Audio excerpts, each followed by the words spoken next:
21 September आरो दिनैनि साना बर' हारिनि सिबिजाथाव सोरबां सुबुं बिहराम बर'नि 80थि जोनोम सान आरो बिथां सोरबां सुबुं बिहराम बर'नि जोनोम सानखौ बोसोरफ्रोमबो बर' माहारिया फालिबोगासिनो थाबोदों आरो दिनैबो सोरबां सुबुं बिहराम बर' बिथांनिनो जोनोम गामि उदालगुरि जिल्ला रौता दख'रानि सिङाव थानाय रौता फोथार गोदानारि गामि बिहराम बर' ट्रास्ट कमप्लेक्सआव गाजा गोमजायै फालिनाय जादों आरो दिनैनि बे हाबाफारियाव आसामनि मन्त्रि चन्द्र महन पाटवारी बिथाङा सोरबां सुबुं बिहराम बर'नि मुसुखाखौ बेखेवनानै होनाय जायो। बे हाबाफारियाव आरोबाव नुजाथिफैदों बर' थुनलाइ आफादनि आफादगिरि थरेन बर' बिथांजों गोबां मेलेमजिबि बिथांमोनाबो बाहागो लाफायो। बे हाबाफारिनि गेजेरजोंनो गोलाव सम बर' थुनलाइनि थाखाय सानहर खामानि मावबोनायनि बागै बर' थुनलाइ आफादनि आफादगिरि थरेन बर' बिथाङा मा फोरमायखो जों मिथिना लादिनि।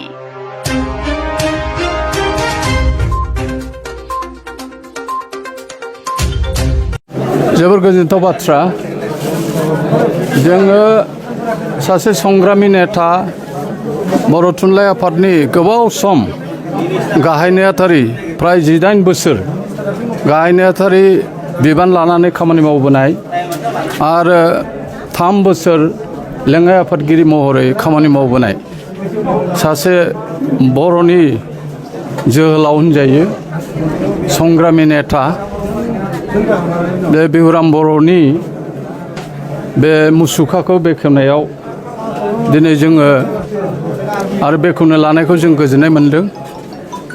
दिनै बिथांनि जोनोम सानावनो 1 सेप्तेम्बराव माने जोनोमनिफ्राय दिनै जोङो फैयै फैयै 80 बोसोराव बिथांनि जोनोमा हाबबाय आरो बे गोलाव समाव जोङो बिथांखौ गुबुन गुबुन बिथिङाव जों गोसोखांबोबाय थादों आरो बिथांनि जिथु बिहोमा बिफाव बेखौ जों बावगारनो हानाय नङा। जोङो बिथांखौ 1990 मायथाइनि 27 बे दाननि सेप्तेम्बरावनो जोङो गोमानानै लादों। रौता सारियालियाव बिथांखौ अना खाना गावथारदोंमोन। बिनि अखानायैनो मुंख्लं सानमोन 28 सेप्तेम्बर। जों बिथांनि रुंसारिया बिथांनि मुंख्लं जानाया बर' हारि आरो बर' जाथिनि थाखाय आरो सुबुं समाजनि थाखाय बिराद खहा।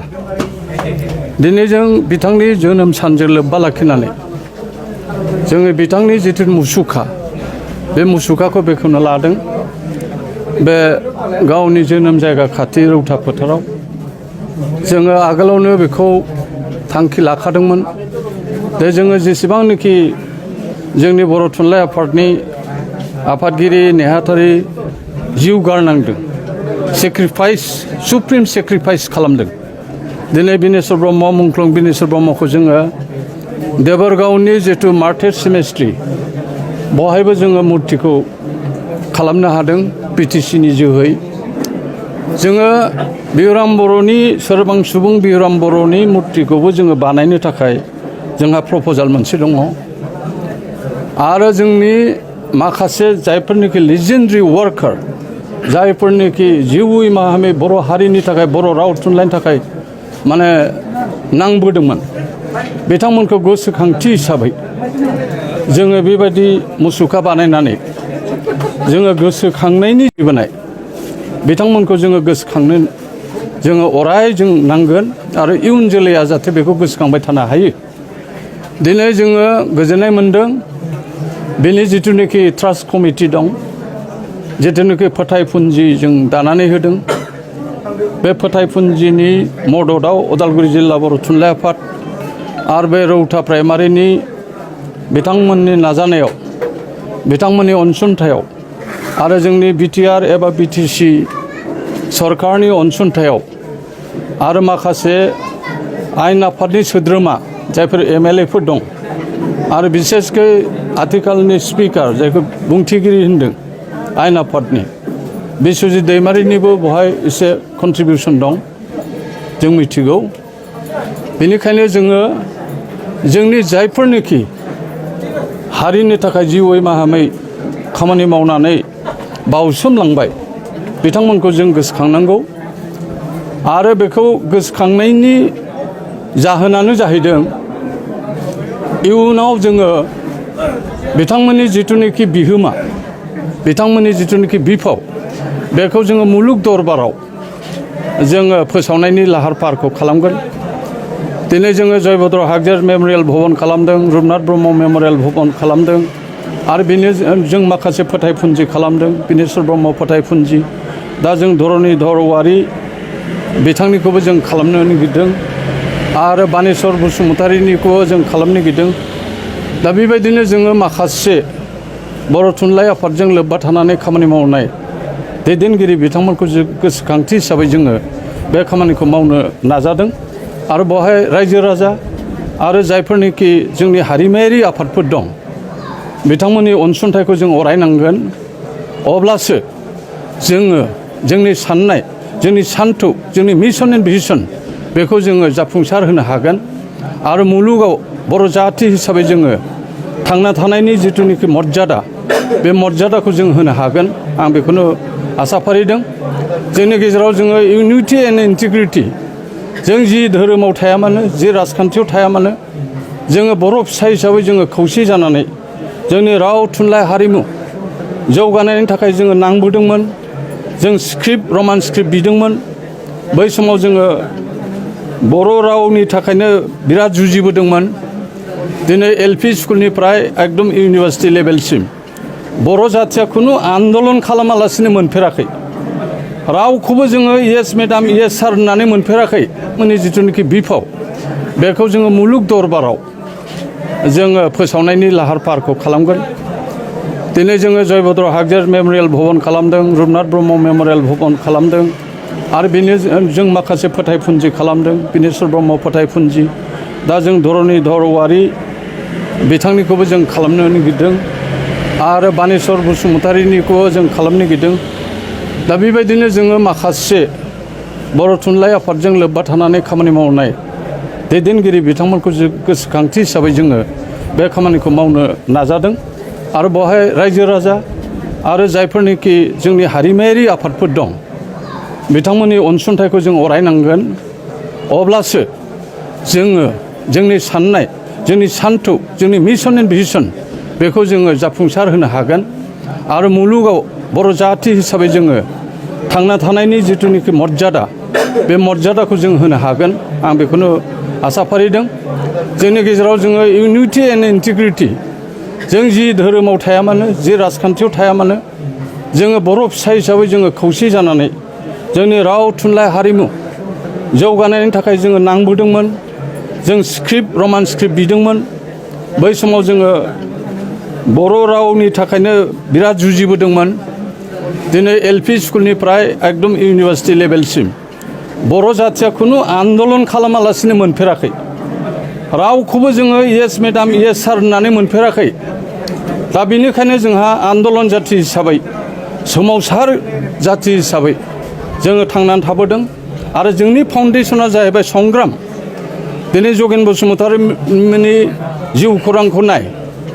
बिथाङा भारत उदांस्रि सान समावबो सासे फ्रिडम फाइटारमोन आरो बिथाङा बर' राव थुनलाइनि थाखाय बिथाङा अहरह एखेबारे 1950 मायथाइनिफ्राय नाङै नाङै बिथाङा आफादगिरि जानानै रुंसारि जालांदों।